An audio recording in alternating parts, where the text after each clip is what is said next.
Da maneira como a ministra Marina Silva fala, parece que ela é ministra do meio ambiente da Finlândia, da Noruega, porque é inacreditável. A gente tem quase que te agradecer por tudo que você fez, e caso a gente não faça isso, a culpa é nossa, né? E só falta falar que a culpa é do Bolsonaro. Admirável o seu bom senso agora, né? Porque até pouco tempo a culpa era do presidente Bolsonaro e ponto final.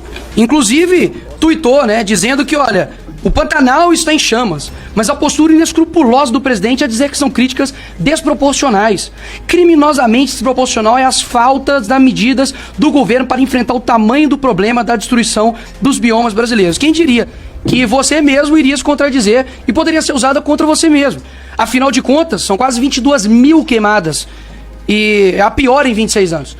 E aí praticamente agora a culpa é de quem? A culpa é da condição climática. A culpa é das pessoas que estão colocando fogo, mas não é do teu governo. Governo que, inclusive, o secretário de governo, Mário Sarubo, disse que a culpa é do agro. Governo seu, que do teu presidente, que diz que o agro é fascista, é mau caráter. Agro que está aqui hoje, ó, do Rio Grande do Sul, que o Paulo Pimenta, incompetente, não fez nada, não enviou nenhum recurso. Enfim, é um governo de fato de incompetentes. Agora, você vem me dizer que a gente tem que agradecer, você tem que agradecer ao Lula por estar aí. Qual Lula você está agradecendo? O Lula que até pouco tempo você chamou de corrupto? O Lula cometeu, então, crime de corrupção passiva e lavagem de dinheiro. Você tem dúvida? Não, quero que você tem dúvida? Não, você tem dúvida? A posição da senhora. É crime de corrupção. O PT, que até pouco tempo você disse que não se arrepende do impeachment da Dilma. Até os parlamentares do PT, na entrevista recente, disse que você precisava ser demitida, retirada do cargo, porque é muito acadêmica e pouco apresenta propostas. E eu concordo com isso, viu? Porque até mesmo nenhuma resposta aqui foi feita pelas perguntas que foram feitas aqui pelos deputados. E eu não vou fazer nenhuma pergunta, não. Até mesmo que eu não vou ouvir nenhuma cura pra insônia aqui, não. O último que fez a mesma fala veludada aqui com a senhora foi o ministro dos Direitos Humanos, que depois de pouco tempo tá pego agora com acusação de assédio sexual, que inclusive a senhora ficou bastante calada com relação a isso. Eu não tenho dúvidas que a resposta já tá bem clara, né? Fake news, tá fazendo isso pra lacrar. Ninguém tá fazendo nada aqui pra lacrar, a não ser o teu ministério. Afinal de contas, fala muito, mas faz pouco. Fica indignada com alguém usar o termo caixa preta. Não pode, porque isso é contra os negros. Ô, ministra, que papinho é esse? A ministra do passado, eu poderia dizer que era diferente da de agora, mas é a mesma. É a mesma pessoa incompetente e incoerente.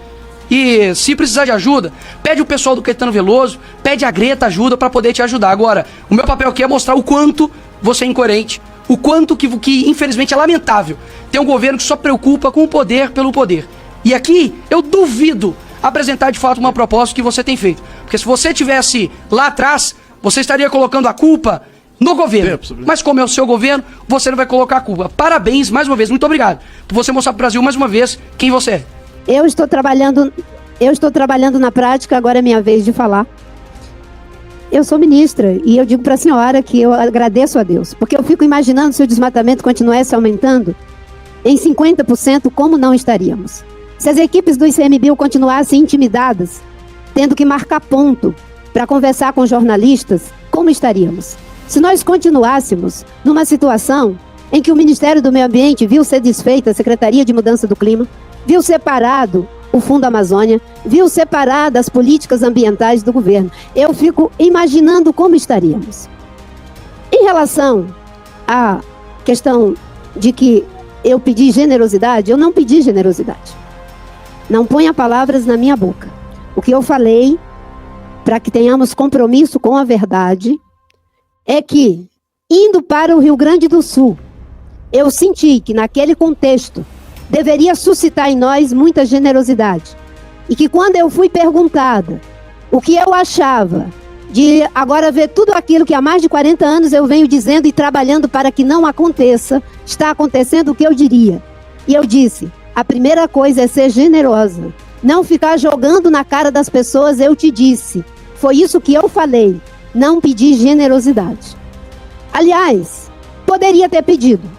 Porque como João Batista eu aprendi que às vezes tem que chover, tem que pregar no deserto. Mas não foi isso que eu fiz dessa vez. Só dizendo a verdade para que Vossa Excelência não ponha palavras na minha boca e se atenha exatamente àquilo que eu falei. Em relação à diferença do problema da mudança do clima. Uma coisa é você enfrentar a gravidade do problema estando preparado pelo menos 2 meses e meio antes para fazer esse combate. Sem o que nós não sequer teríamos empatado o jogo no Pantanal. Mas nós estávamos preparados. Vamos intensificar ainda mais a cada preparo e a cada ano. Mas nós aumentamos a nossa capacidade já de cara, em 18% a quantidade de brigadistas. Nós aumentamos em 18% o nosso orçamento. E nós conseguimos, sim, fazer a reposição do orçamento do IBAMA, do ICMBio, graças ao esforço do governo internamente. Seja quando fizemos a recomposição dos cortes que haviam sido feitos e dos contingenciamentos que haviam sido feitos, seja quando conseguimos o crédito extraordinário. Do contrário, não teríamos como ter mobilizado mais de 800 pessoas só para o Pantanal, de estarmos agora com mais de 1.000 pessoas no enfrentamento da Amazônia, com mais de 800 pessoas fazendo o enfrentamento do Cerrado, e em vários outros lugares, porque a realidade não para. Aumentamos o esforço, e isso foi porque nós identificamos que de fato ia ter um problema de agravamento já em 2023, por isso que eu queria muito que a linha do tempo depois seja enviada para vocês, para que vocês, já foi distribuída, é só olhar e fazer a verificação. Isso pode ser auditável, isso pode ser verificável, porque o compromisso com a verdade faz parte também da ética pública. Então, nós fizemos, né, um esforço muito grande para fazer esse enfrentamento do que nós estamos fazendo hoje. E tudo isso que me é dito, né, essas acusações que me são feitas, chega um tempo na vida da gente, né, agora com 66 anos de idade, desde os 17 anos nessa luta, enfrentando esse tipo de coisa, né, que eu fico pensando, meu Deus, o que eu posso dizer aqui em minha defesa a não ser a minha própria vida, a minha prática? O fato de termos reduzido o desmatamento em 50% o ano passado, apesar de ter sido abandonado o plano de combate ao desmatamento da Amazônia.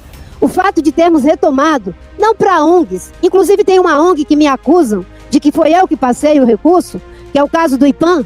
O dinheiro foi liberado na época anterior. Eu nem era do governo, nem era do ministério. Foi no governo Bolsonaro que foi liberado o recurso do IPAM. Mas isso tudo é auditável, pode olhar, verificar, e verificar como é que foi feito esse repasse de dinheiro. Então, eu estou aqui para debater as ações que nós estamos fazendo. E, de fato, fizemos um aumento das ações de combate ao desmatamento, de combate aos incêndios. Conseguimos já, dos mais de 1.000 focos de calor, cerca de 80%, deputado Salles, dos mais de 1.111 focos de calor, mais de 80% estão extintos ou controlados. Isso significa esforço, trabalho, equipe, brigadistas. Cada incêndio desse tem milhares de focos de calor. Nós chegamos a enfrentar uma linha de fogo no Pantanal de 25 quilômetros. Isso é trabalho, é quem sabe o que está fazendo. Vossas Excelências ficam com essas afirmações, não sei nem como dizer, não vou dizer, não vou nominar, não quero adjetivar, certo? Mas eu estou muito tranquila com a minha consciência. Tem uma oração, o deputado Nicolas não está aqui, que às vezes eu faço. Tem uma oração que às vezes eu faço em situação de extrema injustiça. E eu digo que Deus julgue entre eu e os meus acusadores e dê o seu veredito. Porque Deus sabe dar o seu veredito. O senhor é pastor, o senhor sabe o que eu estou dizendo. O senhor sabe o que eu estou dizendo e eu não digo isso debalde. Que Deus julgue entre eu e os meus acusadores e dê o seu veredito. Obrigado, ministro.